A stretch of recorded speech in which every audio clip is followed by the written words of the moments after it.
Hello, Acacia friends. I hope that you enjoyed chapter 1 of our book, Charlotte's Web by E.B. White. Today I'm going to read chapter 2 to you. And again, I want you to be careful listeners because when I'm done reading the chapter to you, I think it would be great if you drew a picture of something that happened in this chapter. And maybe if you're a writer, you could write a sentence or two about what happened. Okay, so I'm going to go ahead and get started. The title of this chapter is Wilbur. Fern loved Wilbur more than anything. She loved to stroke him, to feed him, to put him to bed. Every morning, as soon as she got up, she warmed his milk, tied his bib on, and held the bottle for him. Every afternoon, when the school bus stopped in front of her house, she jumped out and ran to the kitchen to fix another bottle for him. She fed him again at supper time, and again just before going to bed. Mrs. Arable gave him a feeding around noontime each day when Fern was away in school. Wilbur loved his milk, and he was never happier than when Fern was warming up a bottle for him. He would stand and gaze up at her with his adoring eyes. For the first few days of his life, Wilbur was allowed to live in a box near the stove in the kitchen. Then, when Mrs. Arable complained, he was moved to a bigger box in the woodshed. At 2 weeks of age, he was moved outdoors. It was apple blossom time, and the days were getting warmer. Mr. Arable fixed a small yard, specially for Wilbur, under an apple tree, and gave him a large wooden box full of straw, with a doorway cut in it so he could walk in and out as he pleased. "Won't he be cold at night?" asked Fern. "No," said her father. "You watch and see what he does." Carrying a bottle of milk, Fern sat down under the apple tree inside the yard.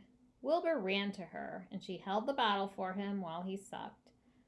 When he had finished the last drop, he grunted and walked sleepily into the box. Fern peered through the door. Wilbur was poking the straw with his snout. In a short time, he had dug a tunnel in the straw. He crawled into the tunnel and disappeared from sight, completely covered with straw. Fern was enchanted. It relieved her mind to know that her baby would sleep covered up and would stay warm.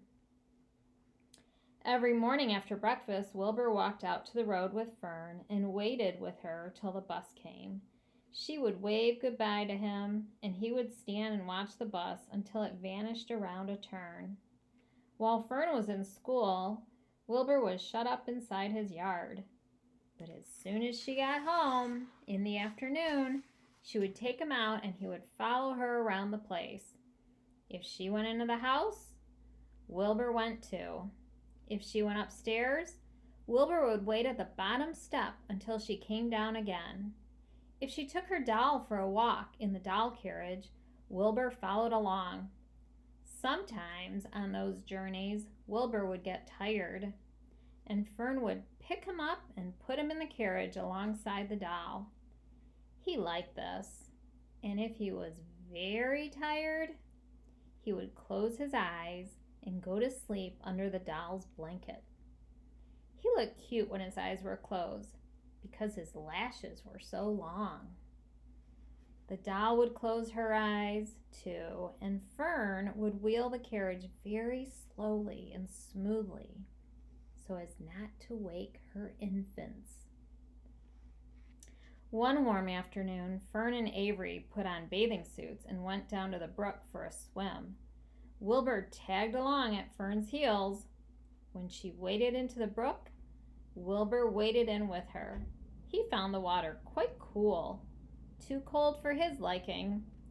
So while the children swam and played and splashed water at each other, Wilbur amused himself in the mud along the edge of the brook where it was warm and moist and delightfully sticky and oozy. Every day was a happy day, and every night was peaceful.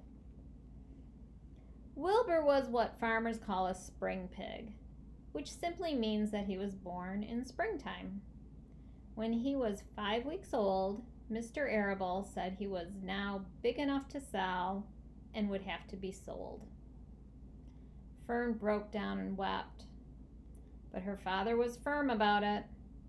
Wilbur's appetite had increased. He was beginning to eat scraps of food in addition to milk. Mr. Arable was not willing to provide for him any longer.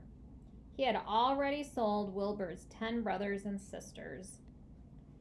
"He's got to go, Fern," he said.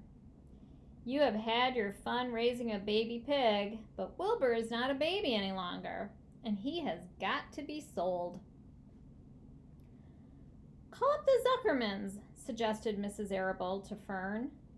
"Your Uncle Homer sometimes raises a pig, and if Wilbur goes there to live, you can walk down the road and visit him as often as you like."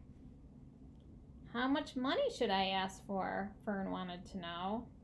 "Well," said her father, "he's a runt. Tell your Uncle Homer you've got a pig you'll sell for $6 and see what he says." It was soon arranged. Fern phoned and got her Aunt Edith, and her Aunt Edith hollered for Uncle Homer, and Uncle Homer came in from the barn and talked to Fern.